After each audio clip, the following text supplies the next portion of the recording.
and human abound. Let every Christian tongue proclaim the joyful sound. Good day, everybody, and welcome to this edition of 𝐏𝐶𝐶𝐿 Connect. It's our platform where we discuss matters of our faith with the purpose of growing in our knowledge and our understanding in order for us to practice our faith out of a deep-rooted understanding of what we believe in. And today we will focus on Pentecost. I'm very happy to be surrounded by fellow congregants to explore the importance of Pentecost and what it means for us today. Good day, all viewers. It's a cloudy day in the Cape, but nevertheless, I am your host, Joshua Smith, and welcome back to another special edition of the #VP Connect series of recordings, where we discuss pertinent topics, or rather important topics about our faith in a more relaxed and comfortable setting. Before we get into the topic, allow me to introduce the panel to everyone. The evangelist Colin White, Priest Baden Paulser, and Sister Jen. The topic of today will be about Pentecost and the idea of Jesus promising the Comforter. So the first question of today, I actually want to give to Priest Baden Paulser. So the first question today is, what is the Holy Spirit? It's a deep question, but I feel like if you can just give a more deeper, more meaningful insight to what the Holy Spirit is. Okay, Josh, so the question was, what is the Holy Spirit? It's a guiding spirit representing the will of God, part of the triune God, Father, Son, and the Holy Spirit. The Spirit of truth guides the consciousness of all Christians. In reference to this, you can refer to the Catechism, page 147 to page 157. Thank you so much, Priest Baden Paulser, for that very powerful and thoughtful statement that you made, because it also made me think of, like, I was very confused when people would ask me about your consciousness, like listen to your gut. But now that you've said that, it's almost like, no, listen to God. Listen to God. It's not your consciousness is the truth, as you said, and it's the truth is God. Which brings us to our next question of actually let's say the origin of Christianity, I would like to say, which I would like to give this question over to the rector.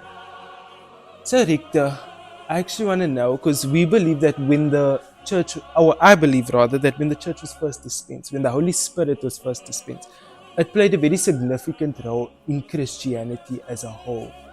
Can you please give us a deeper insight, a deeper meaning, or elaborate more on the concept? Josh, thank you for that question. I think it's important that we understand the origin of the Holy Spirit, and it's perhaps good to start with the promise that Jesus made to the disciples.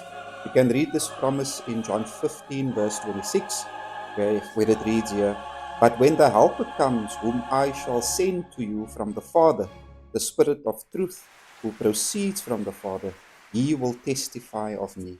And this was Jesus giving the disciples the assurance that they will not be alone in his absence. And then his promise was fulfilled. If we read in the book of Acts 2, and I'm going to read from the second verse.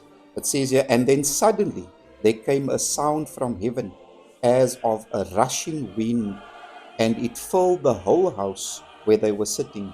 Then there appeared to them divided tongues of fire, and one sat upon each of them, and they were all filled with the Holy Spirit." So here the promise that Jesus made, it was fulfilled in the book of Acts, and that Spirit now remains active in the apostolate, who must proclaim it to all of mankind who wishes to have access to salvation. Thank you so much, Rector, for that beautiful statement that you made, because it really put things into perspective of how essential of a role the Holy Spirit played into the upbringing of the church. Speaking of roles, I actually want to give Evangelist Colin White the floor right now. The question that I have is, what role does the Holy Spirit play in modern day church? Thank you, Josh, for that question. Very important question, the role and activity of the Holy Spirit. And for us as New Apostolic Christians, we rely totally on the inspiration of the Holy Spirit for our activities. This can be seen in the vision and the mission statement that we have as the church, where everybody that comes to church, they feel at home and inspired by the Holy Spirit. And where the mission is concerned, we reach out to all people, teaching them the gospel of Jesus Christ and baptizing them with water and the Holy Spirit. The activity of the Holy Spirit also consecrates the sacraments. We have 3 sacraments in the New Apostolic Church, and the consecration of the sacraments takes place where, as the congregation, we have the visibility of what happens at the altar, where Holy Communion is concerned. The words are used Holy Communion, Holy Baptism, where the words are used, I consecrate this water for Holy Baptism.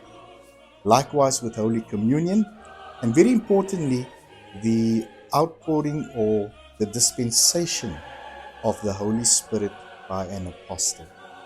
This is key because when the believer receives the Holy Spirit, the laying on of hand of an apostle, he or she then receives the fruits of the Spirit, which now becomes evident as we develop and grow. Thank you so much, Evangelist. I just love how you used everything within the church as well, because we always see it on the screen, the mission, and I love how you brought that out into the open, that it just reminds them to like take a look at everything and to just know more about the church. Which brings us now to our last question, which I actually want to ask you, Sister Gemma. So the last question is, how is the Holy Spirit visible to us? How can we make it visible to us? Well, Josh, to go off the question, how is the Holy Spirit visible in us? It brings forth a fruit within us to live a life closer to God and live in a godly way. So, for example, to go on with that, if we see somebody in the need of help or if they are struggling, the Holy Spirit pushes us and brings forth the fruit within us to go and help the person instead of just standing by idly. The Holy Spirit changes our natures in a positive outcome to help all around us, to help our neighbors, and to help our enemies.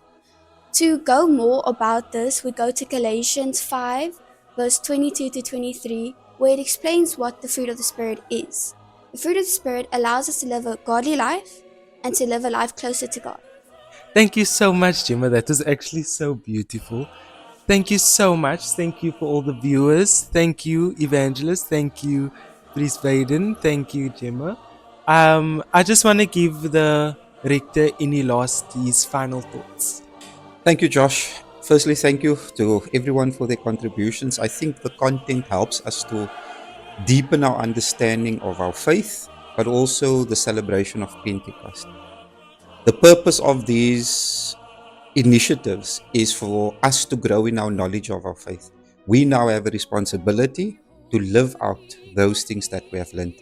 And I pray that as we prepare and go towards Pentecost over the next few weeks, that this will intensify our celebration of the day, but also our nature becoming transformed, like Gemma has indicated to us. Thank you to the team that works behind the scenes. There are many hands to make all of this possible, and we look forward to the next celebration of Windsor Park Connect with everyone that's watching. All the best.